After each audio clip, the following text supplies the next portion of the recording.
Olá, sejam bem-vindos à nossa Escola Bíblica Dominical. Para um melhor aproveitamento deste estudo, nós encorajamos você a ter uma Bíblia em mãos, assim como papel e caneta para anotações. Agora junte-se a nós com o pastor Alexander Maia, ensinando a Palavra de Deus. Olá pessoal, que bom ter você aqui em nossa Escola Bíblica mais uma vez. Graça e paz a todos. Estamos iniciando hoje o último trimestre de estudo deste inesquecível ano de 2020. Nos últimos meses, tivemos a oportunidade de nos debruçar sobre as cartas que Paulo escreveu aos Gálatas, aos Efésios, aos Filipenses, aos Colossenses, aos Tessalonicenses e ao jovem pastor Timóteo. Agora, o nosso objeto de estudo será o último livro da Bíblia, o livro de Apocalipse, que é, por que não dizer, uma outra carta, escrita provavelmente pelo apóstolo João, destinada às 7 igrejas da província romana da Ásia: Éfeso, Esmirna, Pérgamo, Tiatira, Sardes, Filadélfia e Laodiceia, como veremos mais adiante. O Apocalipse faz parte do gênero literário conhecido por literatura apocalíptica, muito comum entre os judeus dos 2 séculos anteriores ao nascimento de Jesus e entre judeus e cristãos nos 2 primeiros séculos da era cristã. Esse tipo de literatura caracteriza-se por um rico simbolismo, cujo propósito é tornar a mensagem viva e convincente. É ou não impactante imaginar rios de sangue, animais com várias cabeças e chifres, uma mulher vestida de lua e que tem o sol por cabelo, sem falar na espada afiada que sai da boca do nosso Senhor e Salvador Jesus Cristo? Alguns dos símbolos utilizados por João são claramente explicados, como as 7 estrelas e os 7 candelabros que veremos daqui a pouco. Outros não são tão óbvios para nós, mas com certeza foram compreendidos com facilidade pelos primeiros cristãos, como, por exemplo, a descrição do Império Romano na forma de um monstro terrível, conforme veremos no capítulo 13 a seguir. Antes de condenar João por ter escrito sua mensagem assim de um jeito tão enigmático e misterioso, lembre-se que aqueles tempos eram tempos terríveis. A data mais provável para a composição do livro está no período que compreende os últimos anos do reinado do imperador Domiciano, que governou Roma entre os anos 81 e 96 d.C. Domiciano se considerava um deus. Mandou construir templos em sua honra e espalhou imagens suas em todas as províncias do império, punindo com martírio, exílio, torturas, confisco e morte quem não as adorasse. Por esse motivo, este livro deve ser estudado a partir do seu contexto histórico. Comentaristas da Bíblia argumentam que ele foi escrito para encorajar os cristãos perseguidos ou prestes a serem perseguidos no primeiro século da Igreja e para revelar-lhes a realidade de que é Cristo quem reina soberano e triunfará contra todo o mal em sua segunda vinda, apesar da tirania do Império Romano.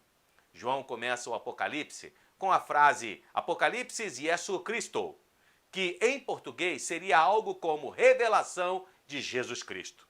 A principal informação destas palavras iniciais não é sobre a natureza profética do livro ou o ofício profético de João, mas sobre o seu tema central, a pessoa de Jesus. O assunto do Apocalipse é Jesus Cristo glorificado.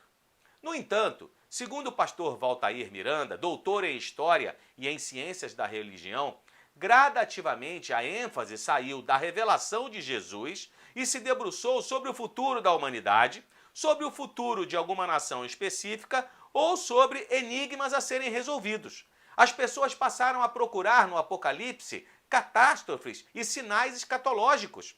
Figuras como o adversário escatológico, mais conhecido como o Anticristo, em alguns momentos receberam mais atenção do que o próprio Cordeiro.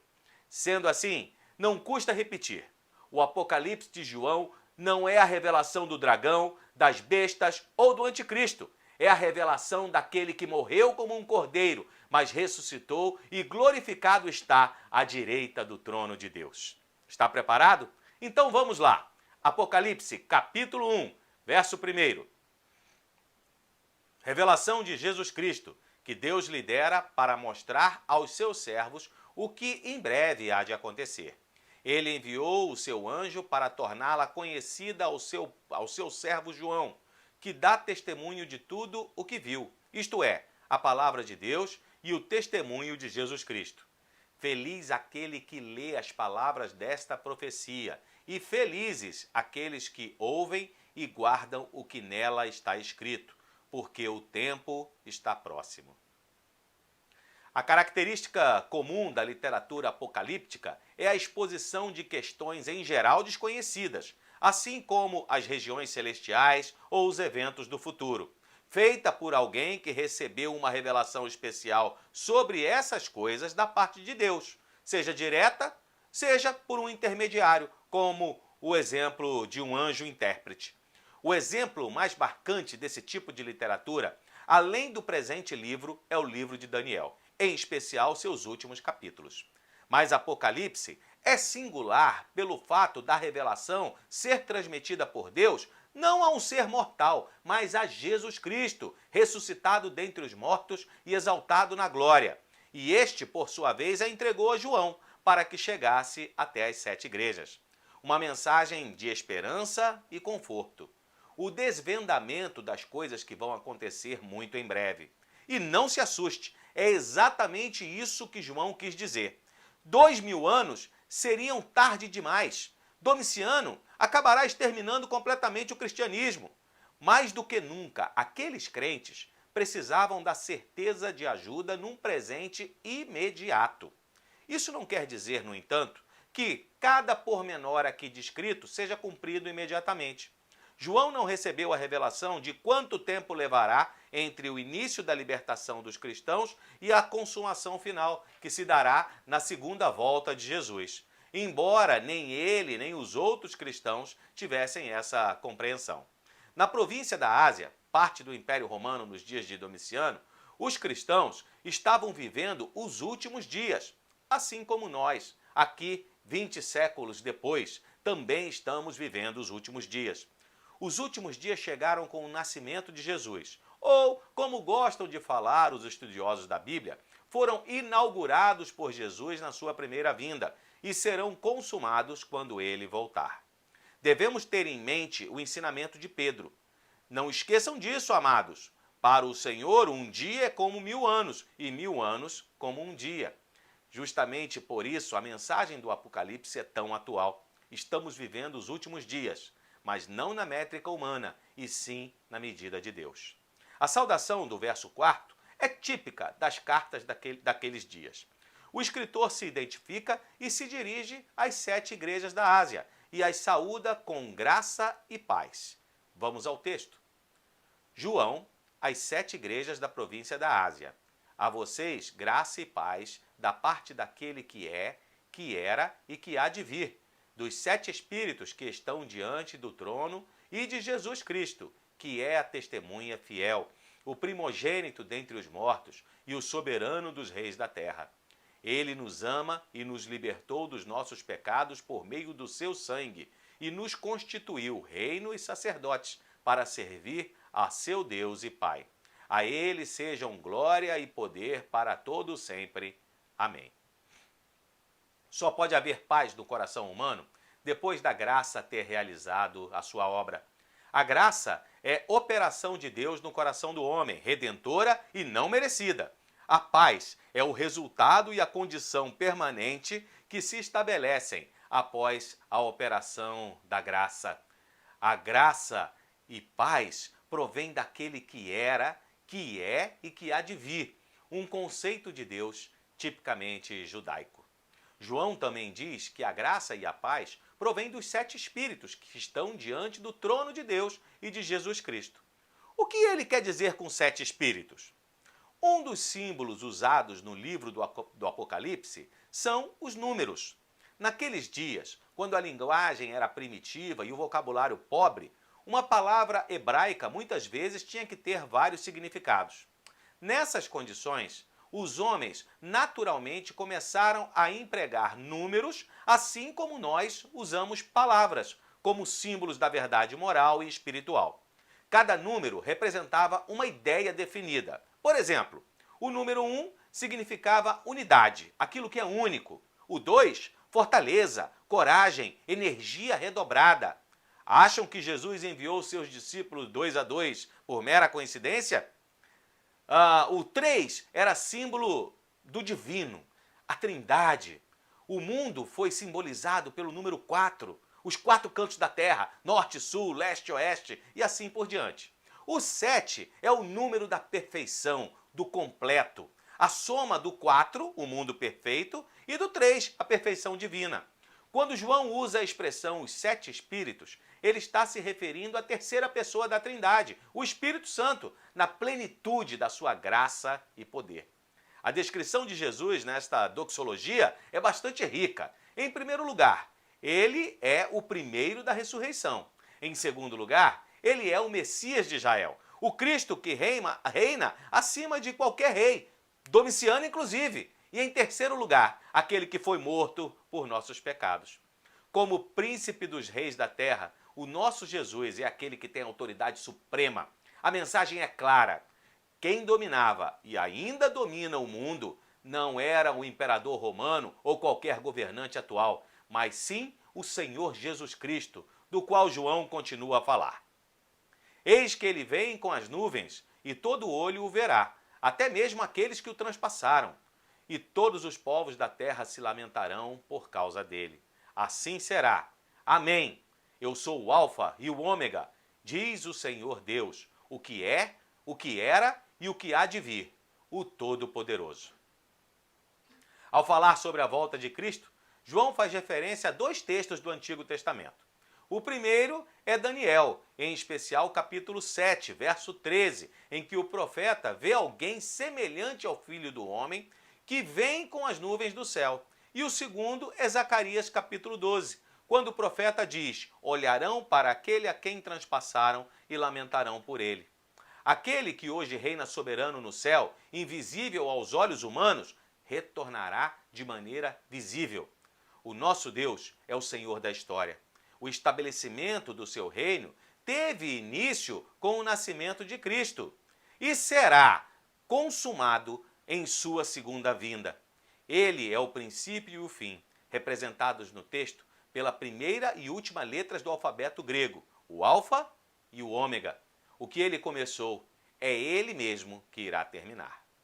O parágrafo que se inicia no versículo 9 e vai até o verso 20 é uma apresentação do Cristo, o Cordeiro Redentor, exaltado e triunfante, o único capaz de despertar as esperanças dos amargurados cristãos. Vejamos o texto bíblico. Eu, João, irmão e companheiro de vocês no sofrimento, no reino e na perseverança em Jesus, estava na ilha de Pátimos por causa da palavra de Deus e do testemunho de Jesus. No dia do Senhor achei-me no Espírito e ouvi por trás de mim uma voz forte, como de trombeta, que dizia: escreva num livro o que você vê e envie às 7 igrejas, Éfeso, Esmirna, Pérgamo, Tiatira, Sardes, Filadélfia e Laodiceia. A primeira visão que o apóstolo teve foi a do próprio Senhor Jesus.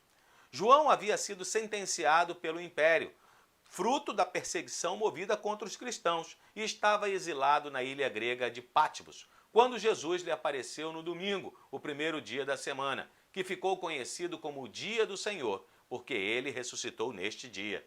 João certamente sentia saudades de cultuar a Deus junto com os irmãos e temia por eles por causa das terríveis circunstâncias que rodeavam tanto a ele quanto aos irmãos. Deus não estava alheio a tudo isso. Então, é como se o Senhor dissesse: João, você não pode estar com eles, mas pode escrever uma mensagem para eles. Sim, uma mensagem que eu te darei. Ele voltou-se para ver de quem era aquela voz, e ali junto dele estava o Cristo vivo, a quem não via há mais de 70 anos, desde o Monte das Oliveiras, na noite em que foi traído. E assim ele descreve sua aparência. Voltei-me para ver quem falava comigo. Voltando-me, vi 7 candelabros de ouro, e entre os candelabros alguém semelhante a um filho de homem, com uma veste que chegava aos seus pés e um cinturão de ouro ao redor do peito. Sua cabeça e seus cabelos eram brancos como a lã, tão brancos como a neve, e os seus olhos eram como chama de fogo. Seus pés eram como bronze numa fornalha ardente, e a sua voz como o som de muitas águas. Tinha em sua mão direita 7 estrelas, e da sua boca saía uma espada afiada de 2 gumes. Sua face era como o sol quando brilha em todo o seu fulgor. Ele viu Jesus em meio a 7 candelabros, ou castiçais de ouro, que representavam as 7 igrejas que iriam receber a mensagem do Apocalipse. Esta cena significa que Jesus, aquele que morreu, ressuscitou e está vivo no meio das suas igrejas. É o cumprimento da promessa de Jesus: eis que estou convosco todos os dias, até a consumação dos séculos. As vestes que cobriam o personagem que João viu simbolizam a dignidade de Jesus. Ele é rei e também sumo sacerdote, conforme se vê na carta aos Hebreus. Seus cabelos brancos simbolizavam sua função de juiz, identificando-o com o varão de dias, o ancião bem idoso, citado em Daniel 7, versos 9 e 10. Cabelos brancos também são símbolos de sabedoria e dignidade. Seus olhos eram como chamas de fogo, simbolizam sua onisciência, a penetrante visão e a ira consumidora da santidade de Jesus contra o pecado. Os pés, semelhante a bronze polido, simbolizavam o poder de Jesus para esmagar os inimigos de Deus debaixo dos seus pés. São também símbolo da força e estabilidade de Cristo, que não pode ser abalado. E sua voz, poderosamente forte, como as muitas águas de um rio caudaloso, revelam o poder de quem fala. O que são as 7 estrelas que Jesus tem em sua mão direita? Chegaremos daqui a pouco ao verso 20 deste primeiro capítulo e veremos que as 7 estrelas simbolizam os anjos das igrejas. Não há nada em todo o Novo Testamento que nos autorize a pensar que cada igreja tivesse ou ainda tem um anjo escalado para cuidar dela. Os anjos são seres que ministram para Deus, assim como os pastores, que são ministros de Deus para servirem as igrejas. Daí o uso da figura. O fato de Jesus ter em sua mão direita as estrelas, que simbolizam os pastores ou ministros de Deus, significa que ele está no meio das igrejas e que cada ministro depende inteiramente dele, estão sob seu poder e senhorio, e são por ele também amparados e prestigiados. Da sua boca saiu uma espada afiada, ou seja, a penetrante e poderosa palavra de Deus, que tem origem em Cristo, instrumento com o qual Jesus executará o seu juízo contra o pecado e contra os seus inimigos. Quando o viu, João desmaiou por causa de sua aparência, mas Jesus o ergueu e o confortou, dizendo quem era. Apresentou-se como o primeiro e o último, aquele que havia morrido, mas agora estava vivo. Verso 17. Quando o vi, caí aos seus pés como morto. Então ele colocou sua mão direita sobre mim e disse: não tenha medo, eu sou o primeiro e o último. Sou aquele que vive. Estive morto, mas agora estou vivo para todo sempre, e tenho as chaves da morte e do Hades. Escreva, pois, as coisas que você viu, tanto as presentes como as que acontecerão. Este é o mistério das 7 estrelas que você viu em minha mão direita e dos 7 candelabros. As 7 estrelas são os anjos das 7 igrejas e os 7 candelabros são as 7 igrejas. Quando corretamente encontramos o significado dos símbolos, nos damos conta da gloriosa visão que foi dada a João e a seus companheiros de sofrimento.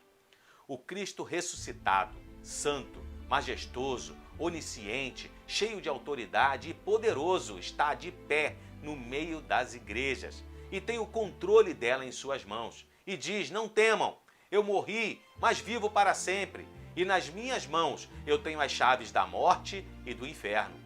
Vocês podem ser perseguidos até a morte, mas eu sou ainda o vosso rei e estou na direção de tudo quanto vos acontece. Que mensagem maravilhosa, não é mesmo, pessoal? Tem tanta coisa acontecendo no mundo. A maldade dos homens parece se multiplicar a cada dia. Notícias de guerra e atentados por toda parte. catástrofes naturais acontecendo num ritmo jamais visto. E ainda por cima, temos um vírus circulando e matando gente em todos os países do mundo, contra o qual não existem barreiras ainda. Qual a nossa esperança? O que será de nós?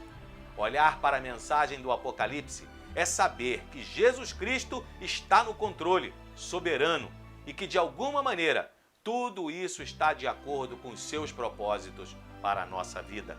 Na próxima semana, iremos conhecer um pouco mais das 7 igrejas a quem esta carta foi endereçada. Vamos orar? Amado Deus, nós queremos te agradecer pela tua bondade, te agradecer, ó Deus, porque tu és soberano e porque tu tens o controle, ó Deus, das circunstâncias e das nossas vidas. Muito obrigado, ó Deus, porque nós podemos descansar, sabendo que tu tens preparado sempre o melhor para os teus servos. Te agradecemos pela oportunidade de sermos encorajados, como os teus servos foram 2000 anos atrás. Aqueles que leram esta carta do Apocalipse, nós também nos sentimos encorajados hoje para enfrentar, ó Deus, as dificuldades, para enfrentar os problemas, para enfrentar as circunstâncias adversas que nos rodeiam. Muito obrigado, ó Deus, pela tua presença entre nós. Queremos pedir, ó Deus, que tu continues abençoando a tua igreja, a Igreja Batista Boas Novas. Abençoa, ó Deus, as famílias da nossa igreja, os nossos lares. Muito obrigado pelos livramentos que tu nos tens concedido. Que a próxima semana, Deus, seja mais uma vez uma semana onde nos sentiremos e seremos cuidados por ti. Abençoa, Deus, as famílias que têm enfrentado dificuldades. Esta semana tivemos o relato, ó Deus, de muitos problemas acontecendo, principalmente na área da saúde. Por isso nós queremos pedir a tua intervenção, Senhor. Que o teu Espírito Santo esteja consolando os corações, esteja fortalecendo os corações, ó Deus, das famílias que têm enfrentado mais de perto essas dificuldades. E que eles percebam, ó Deus, todo o teu consolo, todo o teu cuidado e todo o teu amor por eles. Receba, Senhor, dessa forma a nossa adoração e a nossa gratidão.